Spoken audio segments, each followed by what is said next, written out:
ये है talks news network और आप देख रहे हैं पॉलिटॉक्स, राजनीति का कच्चा चिट्ठा। कोरोना की दूसरी लहर के महाकोराम के दौरान एलोपैथी पद्धति को लेकर योग गुरु बाबा रामदेव और इंडियन मेडिकल एसोसिएशन के बीच शुरू हुआ बवाल थमने का नाम नहीं ले रहा है। पहले एलोपैथी को लेकर विवादित बयान, फिर इस पद्धति पर उठाए 25 सवालों के बाद आईएमए ने बाबा रामदेव को कानूनी नोटिस भेजकर 1000 करोड़ रुपए का दावा ठोका है।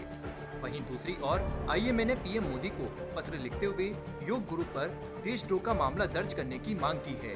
संस्था का कहना है कि उन्होंने कोरोना टीके को लेकर भ्रामक और गलत बयान दिए हैं।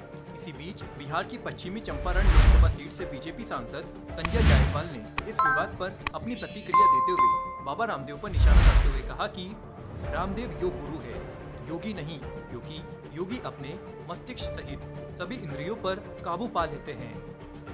बीजेपी सांसद जायसवाल ने कहा कि योग को घर घर पहुंचाने में बाबा रामदेव के योगदान को नकारा नहीं जा सकता। जायसवाल ने अपने आईएमए साथियों से अपील करते हुए कहा कि हमें निर्थक बातों में प्रतियोगिता कर अपने वर्षों की साधना को बर्बाद नहीं करना चाहिए। यही कोरोना काल में जान गंवाने वाले हमारे मेडिकल चिकित्सकों को सच्ची श्रद्धांजलि होगी। सांसद जायसवाल ने फेसबुक पर लिखा कि विगत कुछ दिनों से एक अजीब प्रतियोगिता देख रहा हूँ। हर बिंदु की बात का जवाब देना कोई आवश्यक नहीं होता है। ज्यादा बोलकर आप किसी को जरूरत से ज्यादा तवज्जो देने लगते हैं। अभी आईएमए भी ऐसा ही कर रहा है। बाबा रामदेव एक अच्छे योग गुरु जरूर है, पर योगी नहीं है। योग के प्रति उनके ज्ञान पर कोई सवाल नहीं उठा सकता, लेकिन योगी उनको कहते हैं जो अपने मस्तिष्क सहित सभी इंद्रियों पर काबू पा ले। दरअसल एलोपैथी की आलोचना को लेकर बुरी तरह घिर चुके योग गुरु बाबा रामदेव ने अपना बयान भले ही वापस ले लिया हो, लेकिन आईएमए की नाराजगी खत्म नहीं हुई है।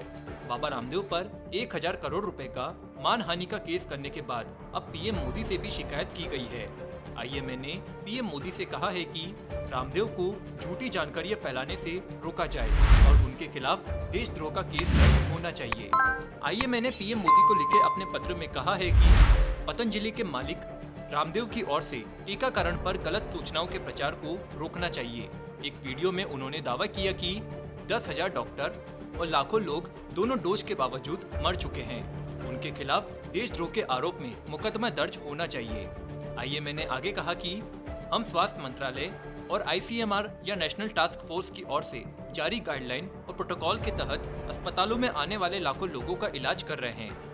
यदि कोई यह दावा करता है कि एलोपैथी दवाओं की वजह से लोग मरे हैं, तो यह मंत्रालय को चुनौती है जो हमें इलाज का प्रोटोकॉल देता है।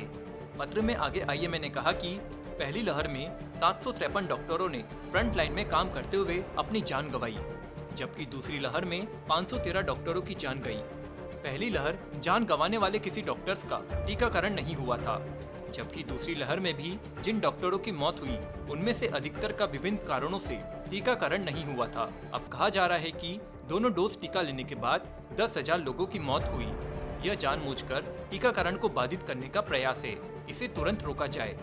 आईएमए ने बाबा रामदेव पर निशाना साधते हुए पीएम मोदी से कहा है कि जो लोग टीकाकरण पर डर फैला रहे हैं और अपनी कंपनी के उत्पादों के हित में सरकार की ओर से जारी इलाज के प्रोटोकॉल को चुनौती दे रहे हैं, उनके खिलाफ उचित कार्रवाई की जाए। यह देशद्रोह का मामला है और ऐसे लोगों के खिलाफ बिना किसी देरी के देशद्रोह का मुकदमा दर्ज होना चाहिए। आईएमए ने बाबा रामदेव को एलोपैथी और एलोपैथिक चिकित्सकों पर अपमानजनक टिप्पणी करने के लिए उन्हें मानहानि का नोटिस देते हुए उनके एक पखवाड़े के भीतर माफी मांगने या 1000 करोड़ रुपए का मुआवजा देने के लिए तैयार रहने के लिए कहा है। आईएमए के सचिव अजय खन्ना की तरफ से दिए गए 6 पन्नों के नोटिस में उनके वकील नीरज पांडेय ने रामदेव की टिप्पणी को एलोपैथी और एसोसिएशन से जुड़े करीब 2000 चिकित्सकों की प्रतिष्ठा और छवि के लिए नुकसानदायक बताया है।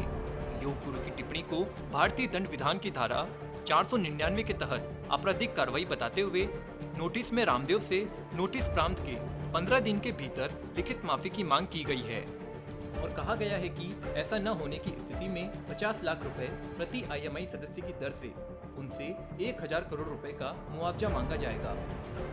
नोटिस में रामदेव से कहा गया है कि वह अपने सभी झूठे और अपमानजनक आरोपों का खंडन करते हुए एक वीडियो क्लिप बनाए और उसे उन सभी सोशल मीडिया प्लेटफॉर्म पर प्रसारित करे जिन पर उन्होंने अपने आरोपों के वीडियो क्लिप्स डाले थे। वहीं दूसरी ओर एलोपैथी डॉक्टर्स और सोशल मीडिया पर बाबा रामदेव को अरेस्ट किए जाने के ट्रेंड्स के बीच सोशल मीडिया पर बाबा रामदेव का एक वीडियो खूब वायरल हो रहा है।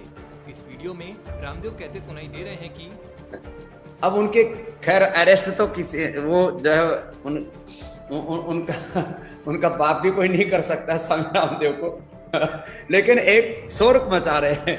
वो लोग कभी सोशल मीडिया में रामदेव की गिरफ्तारी का ट्रेंड चलाते हैं तो कभी रामदेव ठग है चलाते हैं। चलाने दीजिए, अब यह गुण हम भी सीख गए हैं और जो हम लोग ट्रेंड चलाते हैं वह सबसे ऊपर ही रहता है। इस बीच रामदेव के करीबी सहयोगी आचार्य बालकृष्ण ने इसे साजिश बताते हुए कहा कि आईएमए संगठन के तहत एलोपैथी चिकित्सकों द्वारा रामदेव के जरिए आयुर्वेद को निशाना बनाया जा रहा है। सोमवार को अपने एक ट्वीट में बालकृष्ण ने कहा कि पूरे देश को ईसाईयत में बदलने की साजिश के तहत रामदेव को निशाना बनाकर योग और आयुर्वेद को बदनाम किया जा रहा है।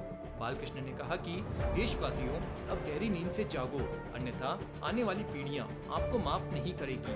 पॉलिटॉक्स ब्यूरो, दिल्ली। ये है टॉक्स न्यूज नेटवर्क और आप देख रहे हैं पॉलिटॉक्स, राजनीति का कच्चा चिट्ठा।